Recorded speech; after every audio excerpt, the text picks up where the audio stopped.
I don't know. Hi, everyone. This is Sweta Regmi, streaming live from Canada. I'm not sure if you can hear us.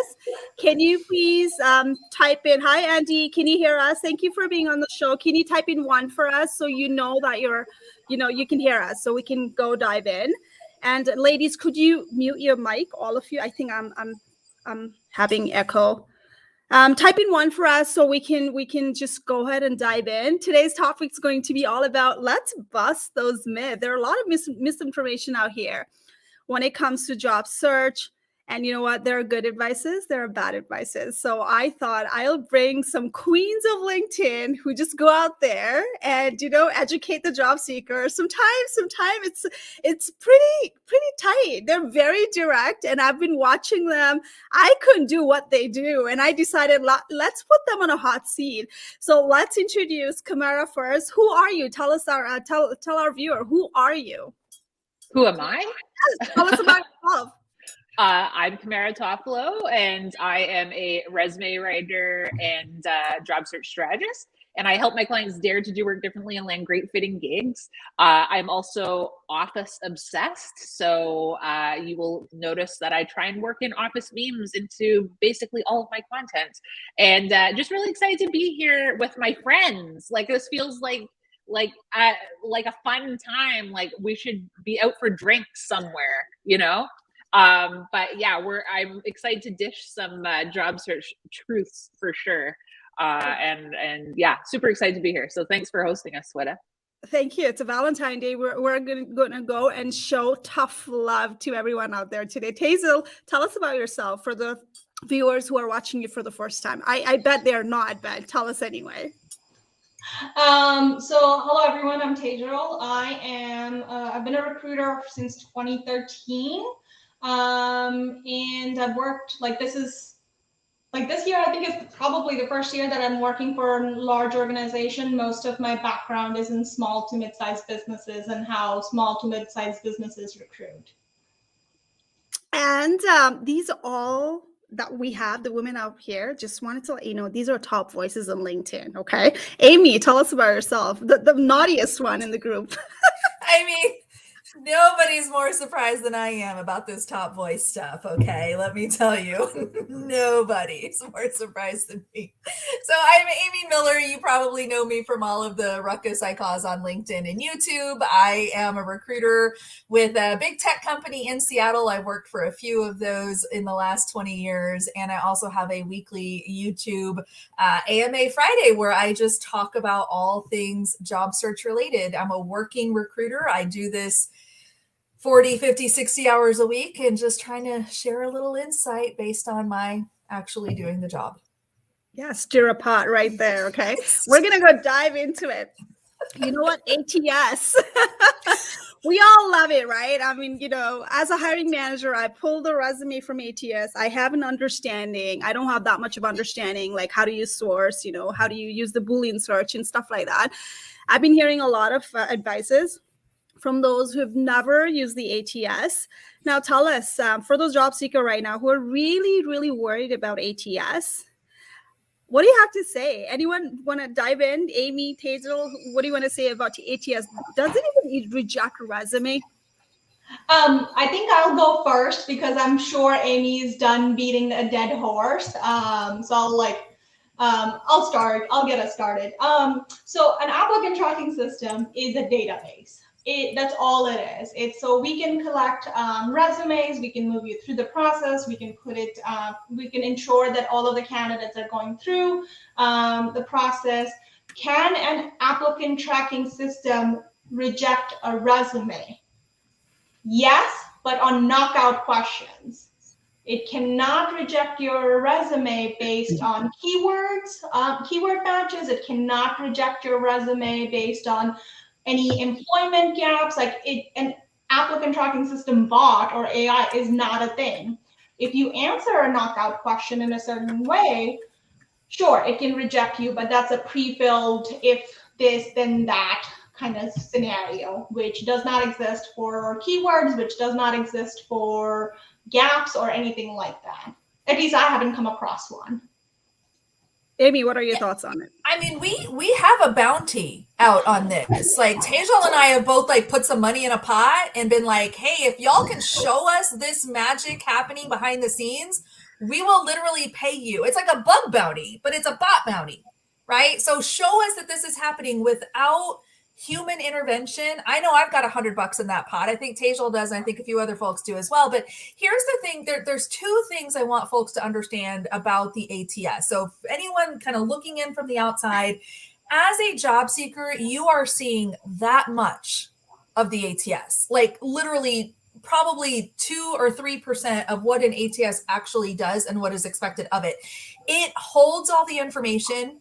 It creates the workflow.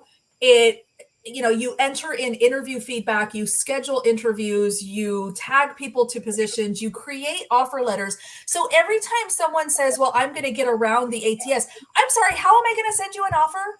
Like, I literally cannot do that if you are not in the database. So that's, I think, the biggest bit of confusion is exactly what the ATS is used for and why it exists. It's in the name. It's a system that tracks applicants.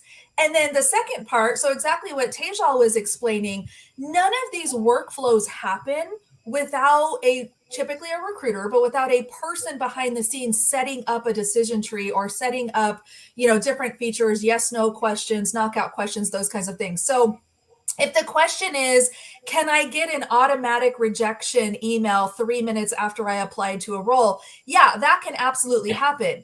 But it's typically because I, the recruiter, created a yes, no question or a decision tree line of questioning that you said the wrong answer to. Hopefully the right answer for you, but just the wrong answer for the position.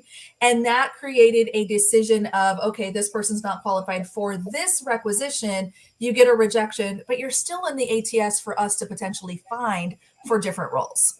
Absolutely. Now, the knockout questions, and I know that I've used it in the past as a hiring manager. I've asked HR, okay, I need this specific requirement. If not, then they're not going to be qualified. I'm not even willing to look at the resume, right? So the knockout question, let's talk about those examples.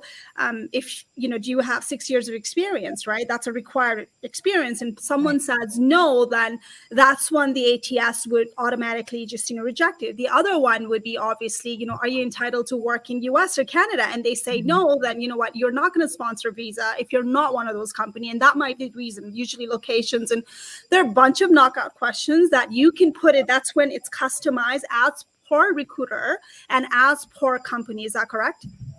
Absolutely. And there's a lot of compliance restrictions that come with that. Those questions have to be vetted by legal a lot of times. We can't just make it up. We can't just be like, is your favorite color purple? No, ew, we don't want you. Like that would be so far out of compliance and probably get us fired. So there are definitely a lot of checks and balances internally usually. And I've personally only worked at one company where I used knockout questions. And it was exactly that. It was, do you have X number of years of experience, which was required on the job description? Do you have knowledge of, certain languages or similar object-oriented languages? And then finally, the work authorization question, if we had a team that could not provide sponsorship. Many of our teams could.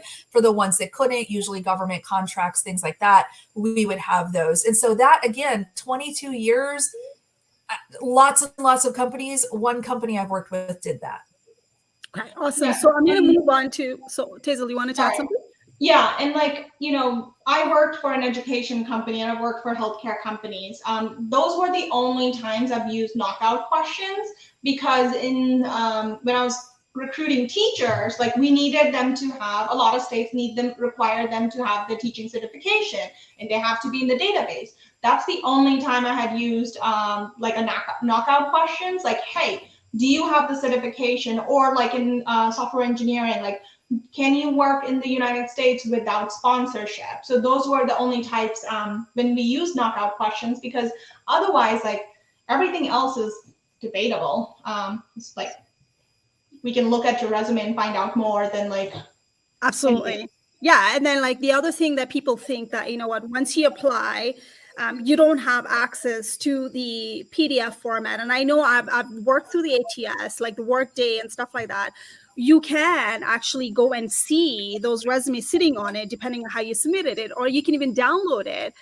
Now, question for you, Kamara, as a resume writer, I get a lot of these people saying that, oh, can you give me ATS-friendly template? Can you write me the resume where I can put the keyword, you know, all those things? Do you get those questions a lot? And how do you communicate with your clients when you're writing a resume? Sure. So everything I know about how a resume should look and work for the recruiting process, I've learned from these two ladies here. So I'm going to defer to their knowledge. Certainly I'm asked constantly, can you write an ATS-friendly resume? And I'm like, well, yes, but you're asking the wrong question. Can I write a resume that shows that you're qualified for the job and that is easy to read and a recruiter would want to read? That's what you should be asking me. And so when I'm writing a resume, when I'm advising clients on or coaching clients on writing resumes, I'm always advising them to use simple structure that's easy to read and easy to uncover, discover that you're qualified for the job to which you're applying. Okay, so let me go back to one more thing before we close this gap in ATS mystery. We can move on to a different topic. What is this ATS-friendly resume? Is there such a thing? As a resume writer, you know, can we do something better to make sure that, you know, the contents from the resume is parsed properly? Like, what do you do to make sure it's ATS-friendly? Let's talk from the resume writing point of view, and then we can go back to the recruiters.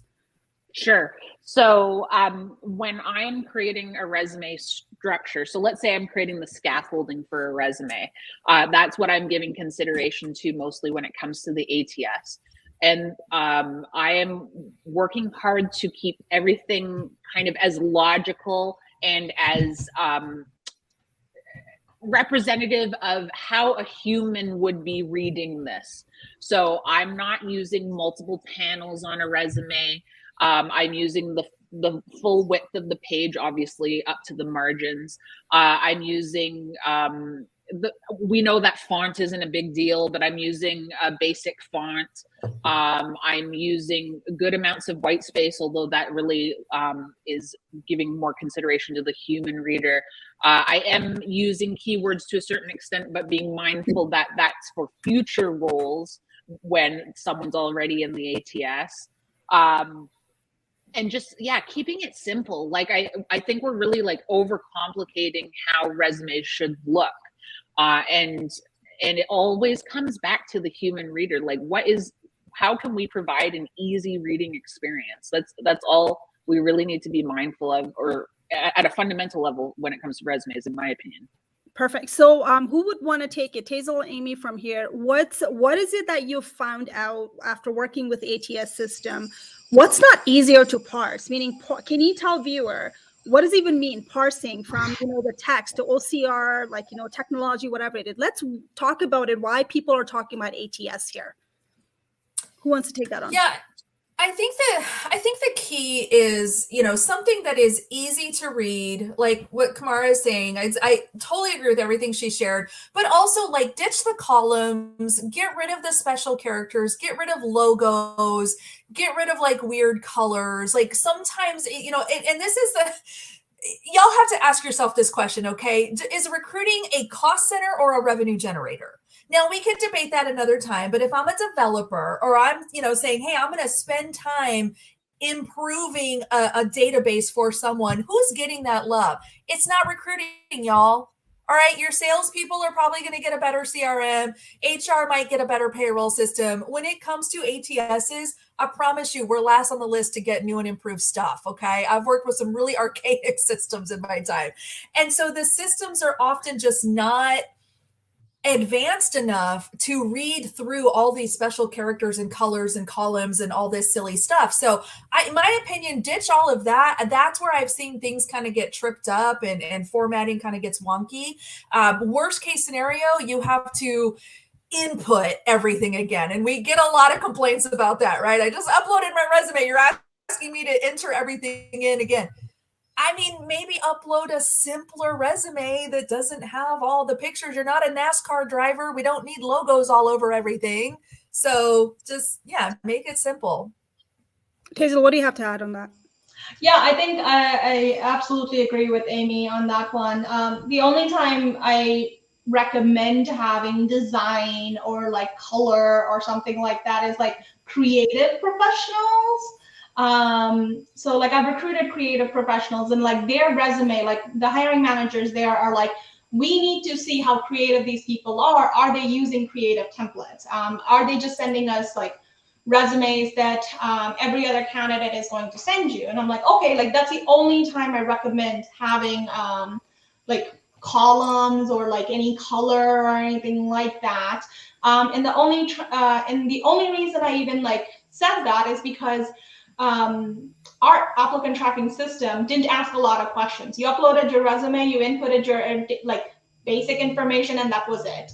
And so yeah, you should not like also like this is a big pet peeve of mine. I don't know who started this, and if I ever find this person, I'm going to beat them on the head with a pool noodle. Is self-rating.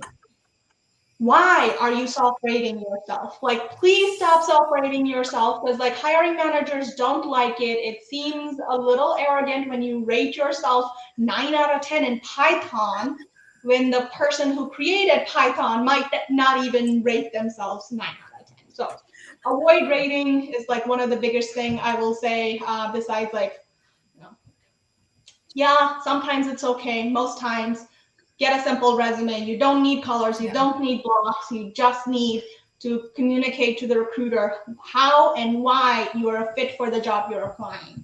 That's amazing, because I think as a resume writer ourselves as well, like I don't like writing a resume. I like to teach it. I focus more on teaching, so they don't need me. I take my clients' first questions to assess them is, are you qualified for that role, right? If you're not qualified, I'm not going to bring those keyword fluffing and everything like that. You need to be at least qualified for 80%, 100% for the job that, there's a compliance and government, whatever it is, right? So I think my thing is, do not shoot the shot when you're applying online. And don't blame the recruiters and hiring managers or ATS when you know that you've not done the homework. Go out there and do the networking if you want to, and tell them why you're the right fit and why you're only matching this. So what are your thoughts on shooting the shot? I love shooting the shot. I love the advice. I think like that needs to come with a disclaimer. It's like half of that sentence. Because like shoot your shot, but be prepared for rejection. I think like that needs to be said more often than just shoot your shot, right? We love quoting Michael Scott, who quotes Wayne Gretzky, you miss 100% of the shots you don't take. But in like job search, like it's a little bit tricky. If you're working for a company, if you're applying to a company that's OFCC compliant, and typically you can find that out by like, because they list basic qualifications and preferred qualifications, because we're required to.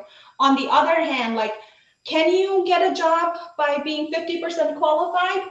Sure. Is that going to happen to you every single time? Probably not. So shoot your shot, but be prepared for rejection. And if you're not prepared for rejection, don't shoot your shot, because it's hurtful. It is dismantling of your brain space. You are dejected. Like your mental capacity can only handle so much rejection. And when you see rejection after rejection after rejection, it takes a toll on you. So if you're not prepared for that, don't shoot your shot. Awesome. What advice do you have, Amy? Yeah, there's a couple of distinctions that you want to think through here. First of all, you have to understand how companies hire, right? So if it's a large company, Tejal already talked about OFCCP, that's a US based, anybody who has a relationship or business relationship with the US government, which is more than you think, is going to be bound by certain basic qualifications that must be met 100%. There's also, things like student programs or university or campus hiring. So if we're out here telling new grads, just shoot your shot and apply to anything at Microsoft or Google, that's an immediate rejection because we cannot touch those resumes. There is a rule internally that we cannot talk to people who are active current students or graduated less than 12 months ago. So you need to understand how companies hire and what other kind of extra parameters might exist. Now, on the other hand, you have the smaller companies. It's a little hit and miss with small companies as well, and here's why. If you are a junior developer and you've got your eye on a startup and you really want to go work at that startup and you think that's the great place for you, you better make sure that they have the existing team and infrastructure to support a junior person that's going to need more mentoring, more leadership, and more training. Now, I'll give you a very personal story. A family member of mine newly graduated from an advanced degree education, and COVID kind of really screwed up everything in her industry. And she kept seeing this ad for this small company that she was interested in. And she said, well, they keep posting the job. I'm only finding it in this one place. I'm not finding it anywhere else. What do you think? Should I shoot my shot? And I said, yeah. Shockingly, yeah, I think you should. They are asking for X number, 1 or 2 years of experience, which she did not have. But she had everything else. She had the educational requirement, a couple of other things that we could kind of make a case for transferable. I said, go ahead and go for it. There's a good possibility it won't work out, but this is one of those rare instances. I'll say, I think you're close enough and there's enough of a, small firm, not a lot of applicants probably. And she actually got the job. And they told her point blank, well, we've been looking for months. Nobody's applying. We had to kind of rethink, our strategy in hiring, and we're willing to take a chance on you. So, again, that's not going to happen to every applicant every time. But she was very smart about approaching it from, I know this company size. I understand the industry. I understand compliance concerns, which are not an issue here. And she wrote a cover letter, one of the few times I'd recommend a cover letter, that really called out, hey, I know you're looking for this. Here's what I do have that covers that concern. And then here's everything else that I fit. And it actually worked out for her. So just be very, very cognizant of the audience you're trying to get in front of and understanding any rules or obligations that they may have from a hiring perspective. Awesome. Kamara, do you want to add something before we move on? Sure. My only other thought is around shooting. When does shooting your shot go into spraying and praying? So definitely, if you are qualified or close to qualified, I think you should be shooting your shot. But do so strategically and in a targeted way. Just because you're shooting your shot doesn't mean that you are foregoing identifying a target job. That still needs to happen. So just making sure we're shooting our shot strategically is all I want to mention, and not just treating job searching like a numbers game. Awesome. Thank you. Now we have, I think, 4 minutes. We can go a little bit, we're so passionate about it when it comes to ATS. We want to make sure we talk about it. So for those of you who do have Q&A, we do have audio live right after this around 6:45. Come and hop in. You can ask any questions. It's not going to be recorded. It's not going to be available for replay. Follow me to get the notifications and hop in right away. And you can ask questions directly to this recruiter and resume writer as well. And we can talk about it, whatever's remaining after this, okay? I really wanted to tackle this. What are your thoughts on 80 to 90% jobs are hidden?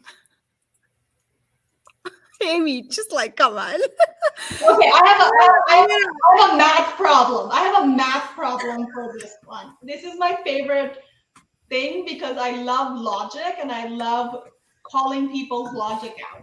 So according to the Bureau of Labor Statistics, in the United States, as of December 31st, there were 10 million open jobs available.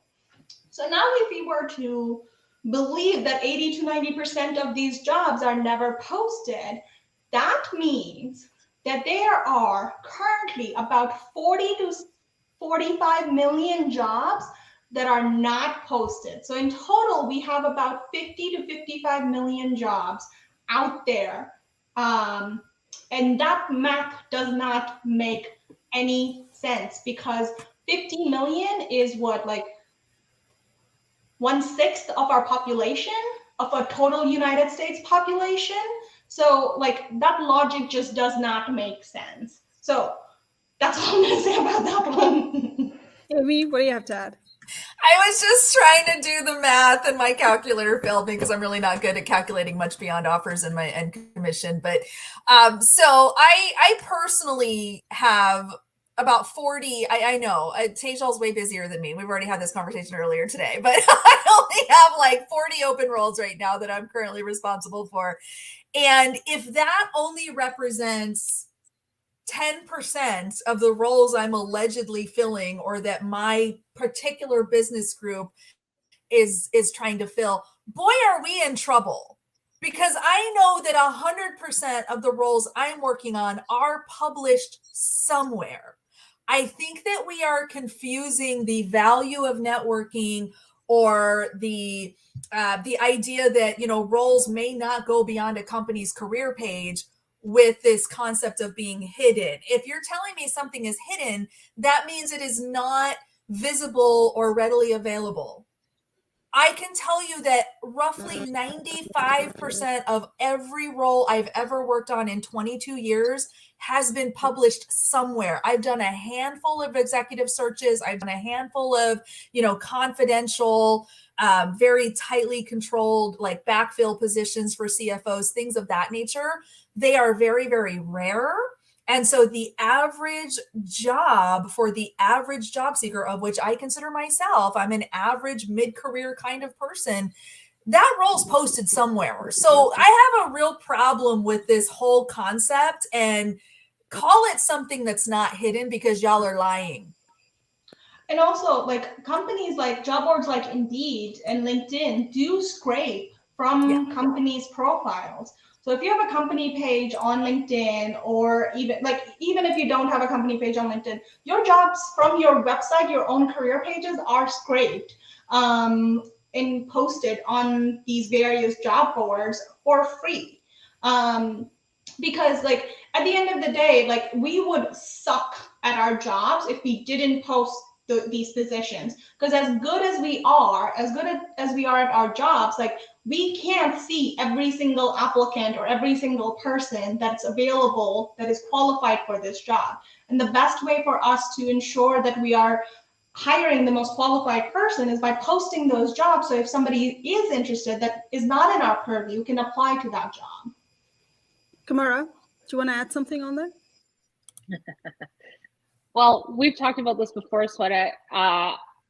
It's pretty hard to measure something that's not visible. It's pretty hard to measure something that's supposedly hidden. Like, how do you measure the number of ghosts that exist? How do you measure something that you can't see? So, as Amy said, let's use a different term rather than hidden. I think that's really the problem here.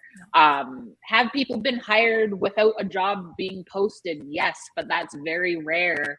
And we just can't get inside the heads of people who are thinking of hiring, but haven't posted it, but someone just happens to network and fall into their lap. We can't measure that. So let's stop saying hidden job market and let's start talking about networking as a valuable component of job searching. Right. Amen. And I think that's a very good point. Now, you cannot measure something, God knows, in Canada, because I kept on hearing this from coaches from states. And there are certain, people in Canada as well. So I started to ask questions like, hey, where did you get the stat from? Because I can't find this, right? And then every time it was like from Forbes article, from, Wall Street. And I was like, I really need those from Stat Canada, right? Where I can literally tell my clients, okay, these are hidden. But you know what I'd like is, yes, there are probably hidden job market in specific industries, right? I think startup. I mean, if I were to hire someone, I don't have expensive recruiting tools. So I would probably reach out to my someone that I've seen their work. And then I would go like, hey, do you have anyone who's done the work for you? Can I actually, hire them as a freelancer, right? And I think startups, I've seen a lot of job that, it just gets created when they have a need. But you're right. 80, I think I do believe in hidden job market. Don't get me wrong, but I don't think 80 to 90% at all, because I have cracked the hidden job market internally. Like, when you do promotions internally, the roles were created because there was a need for it, right? I get that. I created the role in my company as well as a freelancer. I'm like, hey, do you want to work with me, right? Mm-hmm. I think what I hate is that blanket statement. 80 to 90% is hidden. Now you got to go. It's just the fear for job seekers. Like, oh my God, all of a sudden online application is not working out. Like, I'm not good at it. And it just bothers me so much when I see those stats. Because last time when I was hearing one of the employment agency nonprofit in Canada telling to newcomers like, hey, you got to network. There's so much hidden job market out there. I'm like, poor newcomers in Canada.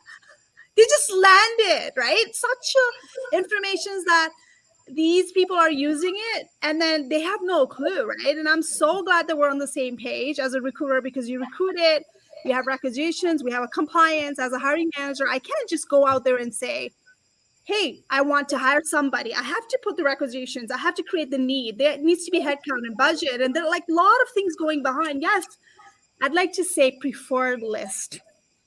You want to end up in hiring manager's preferred list? Sure.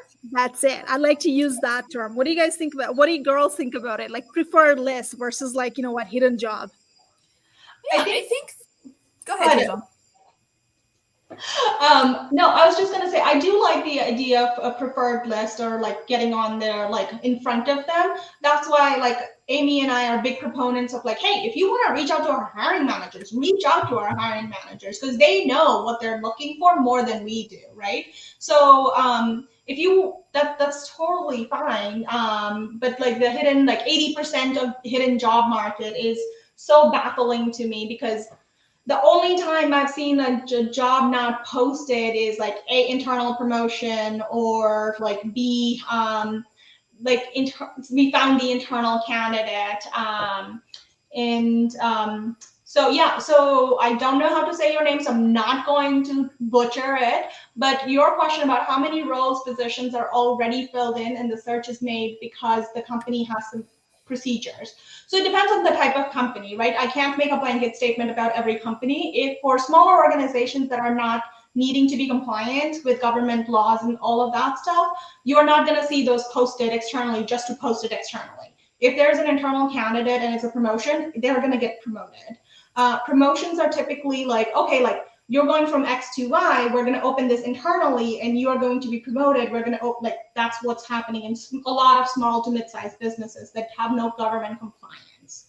I'm going to let Amy take the government compliance portion of it because I'm still learning about it. So I think also it's important to understand that a promotion does not necessarily mean a net new position. Promotion is you're doing a great job and we're going to increase your responsibility. It's not creating a brand new position to slot you in. It can be in some cases, and then we're usually looking at a backfill. So the net new is still there and we're still opening that role and publishing it and doing all the things. So the thing that bothers me about the idea of the hidden job market, I've learned over the years to follow the money. So when people are talking out of other areas on LinkedIn and saying things that don't quite pass the sniff test. And again, we're working recruiters. Tejal and I are doing this every single day. So when we see things that just kind of go, oh gosh, that's unexpected.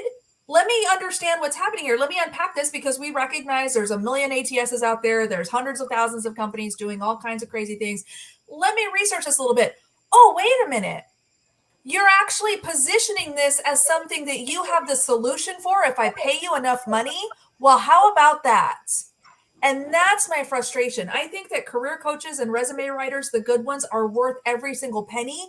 And believe me, you two ladies are at the top of my list if I ever need somebody to help me with my next career move.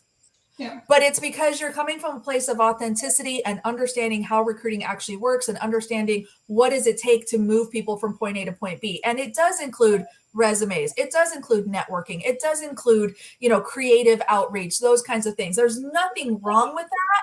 The issue is when we're posting BS stats to try to prey on someone's insecurities. That's when Tejal and I get a little, get our Irish up, as my grandma would say. Okay, let's wrap this up. I have been called the sassy Latina a lot, so it's totally fine. Okay, for the viewer, I think there are people watching, and you know what? You're not comfortable probably asking questions right now. Maybe your employer can see it. Maybe you want to move on. Maybe you wanted to ask so many questions. We have LinkedIn audio live right after this, 6:45. We'll go live and we'll take your Q&A, and we have like lots of stuff as well.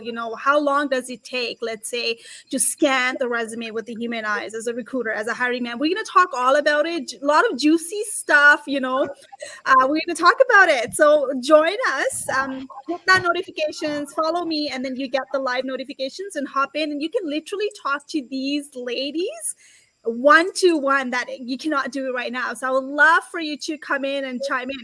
Now, last but not least, what's a message to your haters right now that to ladies, Amy and Tejal, I've seen a lot. Like, they go out there and I'm looking at their comments and I am like, I can't believe they just go at it, right? I can't do it. I've tried once. I backed out. I said, oh my God, that's not me. I can't deal with this nonsense, right? Kudos to you for calling people out for misinformations and everything.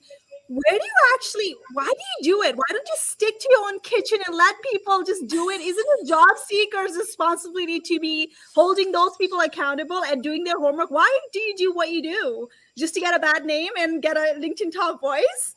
So I'll go first. So I've been on LinkedIn posting content and being called all sorts of names since 2016. It's been on and off. And when I first started, it was a lot of, let's say, mediocre people that would come at me and tell me, hey, you're wrong because I did this as part of my job 20 years ago. And I would be like, that's relevant to what I'm saying that right now. Why? So I think I have come back and I've really Amy, I've learned a lot from Amy on how to conduct myself when I'm going at this, because I did get very defensive and it's very easy to be when somebody's pointing a finger at you and saying you're wrong, it's very easy to get defensive, right? So I learned a lot from Amy about making sure we're talking about content rather than the person. And the second thing I recently learned from my partner actually is disarming people. When somebody's accusing you of attacking them, or somebody's accusing you of you're wrong, you attacked me, I just say, please tell me how I attacked you. It disarms people because they can't come up with that, because you didn't attack them, right? The reason I do it is because I have been sick and tired of job seekers being so frustrated with the job market. When I first started 6 years ago, my blog was called The Frustrated Recruiter, because I was frustrated at the amount of BS advice there was for job seekers, because there was no transparency. Recruiters weren't out there talking on LinkedIn to candidates, right? So I do this because I really care about the job seekers, and I want them to have all of the knowledge that they can and make the best decision for themselves, right? If you want to network and you don't want to apply online, no big deal. Go do that. Not a problem. But if you are not applying because you believe a myth, then I have a problem with that. So I want people to have transparency and knowledge, because these things were not available to me when I first started, especially as an immigrant, first generation immigrant. I didn't know any of these things. So I want to create this level of transparency and evening the playing field a little to a certain degree for people that don't know, because Amy and I come from similar backgrounds where we didn't have people telling us and guiding us and like having people that will help us network into the right role. So like, I think like I do it because I want to even out the playing field for everybody else that is in a similar boat. Amy, what do you have to say? I think absolutely. I think everything Tejal said plus one to that. And I, you know, if you look at me today, you know, outside looking in, you see this upper middle class white lady from the United States. I mean, talk about privilege, right? Like what has ever gone wrong in my life, you know? And the reality is, I mean, like Tejal said, that's not where I started. I mean, I've always been a white lady from Kansas, but you know, other than that, I mean, I grew up incredibly poor. I, you know, on food stamps and living in a series of trailer parks. And I did not go to college because I didn't know I could. I didn't know you could get student loans. I didn't know there were scholarships and things like that. And so I had to really kind of, you know, claw my way up through this crazy industry and recruiting. And I was the only female in many of my early jobs. Yes, exactly. Breadbasket of America, baby. You know, there is just a lot of things that I had to kind of learn the hard way. And I found this career and I've made a lot of money and I've been able to, you know, take care of my children and not let them kind of fall into that same trap and have that same experience. And I'm not going to stand by and let it happen to anyone else. Not on my watch. I mean, I don't know much, but I know recruiting. And I am all about transparency, evening the playing field, being fair and being equitable, because we do not all start on third base. And if I hear one more certain person of a certain kind tell me that I just have to network and it's so easy and all that. Well, you know, we didn't all go to Harvard, sir. Not all of our dads are neurosurgeons, okay? Or whatever. I mean, you see, you know, things like this all the time. And so I just want to make sure that we all have the same opportunity to live our own career hopes and dreams and to pay it forward for the next generation that's coming after us and provide for our kids the way my parents couldn't provide for me. Kamara, what do you have to add? So are we going to jump in on LinkedIn? So for those of you joining late, the party just got started. We're going to end it here. We're going to go with a Q&A. It's going to be audio event live, and you get to talk to these ladies right there, awesome ladies, recruiters. And if you want any tips on it, please hop in. I'm going to go live. Follow me to get the notifications for audio. You can ask questions to them. How cool is that? And it's not going to be available for replay. There's no recording. Sky's the limit. Kamara, let's wrap it up. Do you have anything to add up? Why do you do? Like, do you call out people? I know that you call out people. I've seen you in actions. Like, why do you do what you do? I do call out people a lot because, I just like Tejal and Amy, I can't stand misinformation. And I'm really good at getting blocked. So I have no message for my haters because they've blocked me and they can't see this anyway. Actually, they can because they probably haven't blocked you yet, Sweta. But I really I hate misinformation. I hate job seekers being at a disadvantage ever. And to Amy's point and Tejal's point, I want to see a more level playing field. As a person of color myself, as a female myself, having been in a career in an old boys club, which I left, which killed my soul. I want to see a more level playing field. I want to see a more level playing field for people living with disabilities, those who are neurodiverse. There's a lot that needs to happen. So that's what motivates me. Awesome. Thank you so much for joining us. It was amazing. So we're going to carry forward, but like, you know what, this is what I want to put the message out there. This is not about hating any coaches, anyone out there who's providing misinformations at all. It's all about educating it. First, we try to educate you. And if you keep on seeing those, either you get blocked. I mean, I blocked certain coaches in the industry because of misinformations. You know what? And then second thing is, you know what, we're just going to ignore it. And I think we have all this together for job seekers. And there's certain way that, you know, we like to see things flowing for job seekers.